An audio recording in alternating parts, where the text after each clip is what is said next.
नमस्ते, नमस्कार। एक बार फिर से स्वागत है आपका हमारे YouTube चैनल पर।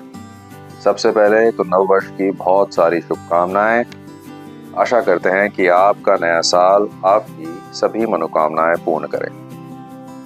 आज है दिनांक 1 जनवरी 2025 और ऐसा कई जगह बताया गया है, ऐसा हम सालों से सुनते आए हैं कि जो हम कार्य साल के पहले दिन करते हैं उसकी ऊर्जा या उससे जो हमें ऊर्जा मिलती है वो हमारे साथ साल भर रहती है। हर साल मैं ये कोशिश करता हूँ कि पहली तारीख को कुछ ऐसा करूँ जो मेरे मन को भाए, जिससे मुझे आनंद की प्राप्ति हो। तो आज उसी कड़ी को आगे बढ़ाते हुए मैं एक ड्राइव पे जाना चाहता हूँ, जो कि ज़्यादा बड़ी ना हो, क्योंकि ऑलरेडी मैं अपने घर से बहुत दूर हूँ, पुणे में हूँ और साथ में मैं हर साल भगवान के दर्शन करता हूँ। तो आज मैंने तय किया है कि हम लोग जाएंगे पुणे से 40 किलोमीटर दूर स्थित बानेश्वर मंदिर। सुबह के 11 बजे हैं और सर्दियों का मौसम है, इसलिए धूप इतनी बुरी लग नहीं रही और हम चल रहे हैं इस वक्त NH-48 पर टुवर्ड्स कोल्हापुर। हाईवे पे निकलने का एक जो सबसे बड़ा और महत्वपूर्ण कारण है वो ड्राइव के अलावा ये भी है कि आप शहर की भीड़-भाड़ से थोड़ा बाहर निकल पाते हैं और खुले लैंडस्केप को देखने का आपको एक मौका मिलता है।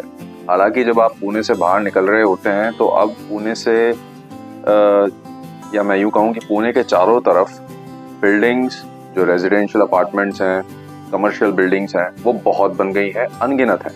और जो खेत खलिहान जहाँ पे खेती होती थी, जो थोड़े बहुत जंगल थे, वो सब अब ना के बराबर रह गए हैं। तो यस, जो ये डेवलपमेंट है वो हो तो रहा है, पर किस कॉस्ट पे हो रहा है ये हमें सबको देखना पड़ेगा। अभी हमने एक 15-20 मिनट गाड़ी चलाई थी, उसके बाद एक कॉफ़ी ब्रेक लिया। आइए एक बार फिर से अपनी यात्रा को आगे बढ़ाते हैं और थोड़ी देर में बात करेंगे बानेश्वर मंदिर के बारे में और उसकी सराउंडिंग्स के बारे में।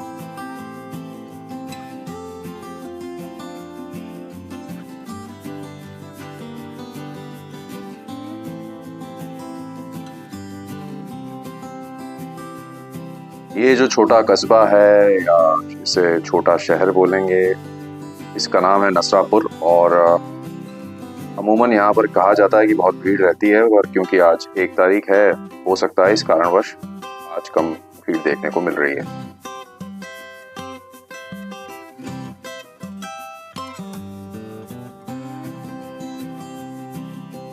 आइए बात करते हैं बानेश्वर मंदिर की। बानेश्वर मंदिर, जैसा कि मैंने पहले बताया, ये स्थित है पुणे से 40 किलोमीटर दूर। अब जो ये बानेश्वर नाम है ये निकला है बन शब्द से, और जिसका अर्थ होता है घना जंगल। और ऐसा माना जा सकता है कि जब इस मंदिर की प्राण प्रतिष्ठा की गई होगी तब यहाँ पे बड़ा घना जंगल हुआ करता होगा। आज के समय में जब आबादी बढ़ चुकी है और जैसा कि मैंने पहले कहा बहुत ज़्यादा कंस्ट्रक्शन हो रहा है, स्टिल इसे जंगल तो नहीं कह सकते, पर एक बड़ा ग्रीन पैच है। बहुत बड़े बड़े पेड़ अभी भी यहाँ पे जीवित हैं और जब आप आएंगे तो आप उस बात को अच्छे से अनुभव कर पाएंगे। नसरापुर में स्थित बानेश्वर मंदिर एक ऐतिहासिक मंदिर भी है। इसे 17वीं शताब्दी में बालाजी बाजीराव, जिन्हें नाना साहब पेशवा के नाम से भी जाना जाता था, उन्होंने बनवाया था। वह पुत्र थे बाजीराव पेशवा प्रथम के। यदि हम आपको कोई और रोचक जानकारी बताएं बानेश्वर मंदिर के बारे में, तो सबसे पहले जो दिमाग में आती है वो ये है कि यहाँ पे जब आप प्रवेश करते हैं तो मंदिर में जो घंटी है उस पर आपको क्रॉस बना दिखाई देगा और साथ में लिखा है 1683। ऐसा कहा जाता है कि महाराष्ट्र के कई मंदिरों में इस प्रकार की घंटियां देखने को मिलती हैं, जिनमें से प्रमुख हैं भीमाशंकर और ओमकारेश्वर, जो कि पुणे में ही स्थित हैं। ऐसा बताया जाता है कि चीमाजी अप्पा नामक सेनापति ने पुर्तगालियों को बैटल ऑफ बासीन में हराकर इन घंटियों को कैप्चर किया था। चलिए अब इतिहास की बात करने के बाद मंदिर के करंट स्टेटस पर आ जाते हैं। जैसे ही आप मंदिर में प्रवेश करेंगे तो आपको यह एहसास हो जाएगा कि आप एक ऐतिहासिक स्थल पर आ पहुंचे हैं। मंदिर में अभी देख रखाव का काम चल रहा है और जो कि ऐसा बताया गया कि काफ़ी समय से चालू है। अब यहाँ जब आप मंदिर में प्रवेश करते हैं तो आपको देखने को मिलते हैं 2 कुंड। एक कुंड में है मछलियाँ और दूसरे कुंड में है सॉफ्ट शेल टर्टल, और दोनों ही कुंड बहुत साफ हैं। हमें बताया गया कि गर्भगृह में कैमरा ले जाना वर्जित है, जिसके कारणवश हम आपको भगवान के दर्शन नहीं करा पाएंगे। उसके लिए हमें खेद है, पर हमने वीडियो के अंत में कुछ तस्वीरें लगाई हैं जिसे आप देख सकते हैं और दर्शन प्राप्त कर सकते हैं।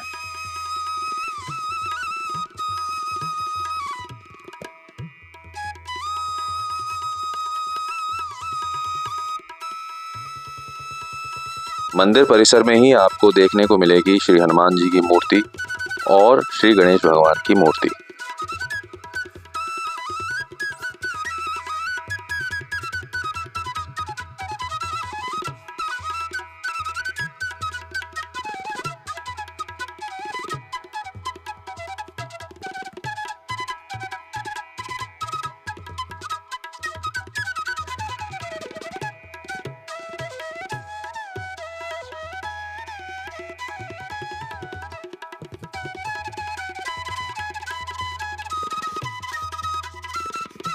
मंदिर में दर्शन करने के पश्चात यदि आपके पास समय है तो आपको अपने परिवार के साथ इस उद्यान में अवश्य आना चाहिए। बहुत अच्छे से मेंटेन किया गया है, और जो मैंने देखा वो ये था कि लोग मंदिर से ज़्यादा इस जंगल में, इस छोटे जंगल में आ रहे थे अपने परिवार के साथ समय व्यतीत करने के लिए।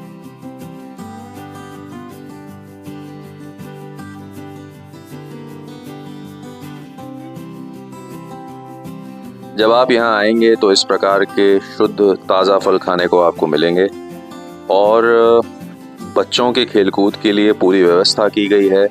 पीछे की तरफ एडवेंचर पार्क भी है, और यहाँ जो नदी बहती है इसका नाम है शिवगंगा। यदि आप मॉनसून में यहाँ आते हैं तो थोड़ा ट्रैक करने के बाद एक सुंदर झरना देखने को आपको मिलेगा। हालांकि यहाँ आने का सही समय है अक्टूबर से फरवरी तक का।